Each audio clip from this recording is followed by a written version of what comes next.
My name is Katrina. I am an Athabascan. My family has been living in Minto for generations. Minto is my home.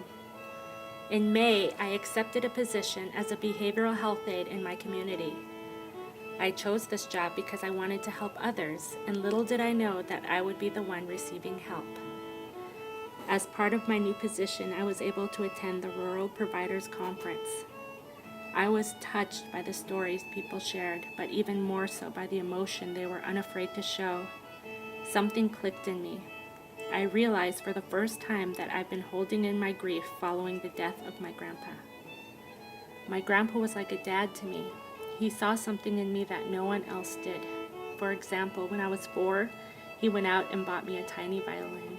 2 years later, we performed together at the Fiddlers. When I was 13, my grandfather died.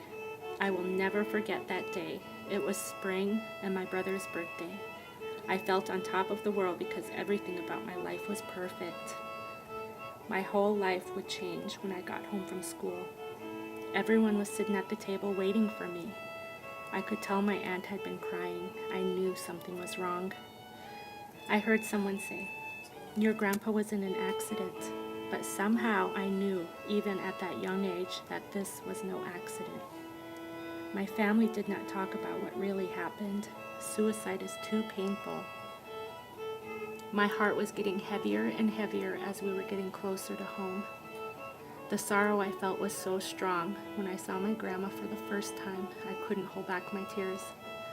I remember feeling so confused when an elder came up to hug me and whispered, "Don't cry, be strong for your grandma." I started holding the pain in as best I knew how. The day of the funeral was so hard I broke down again. People were coming up to comfort our family when another elder whispered the same thing. "Don't cry, be strong for your grandma." It wasn't long after that I started running away and using drugs and alcohol to numb the pain. If I only knew then what I know now. Reflecting back on that painful time, especially as a behavioral health aide, I realized that holding back the tears and denying myself the opportunity to grieve was not the right thing for me. I urge people to reach out for help so you never have to carry the hurt alone.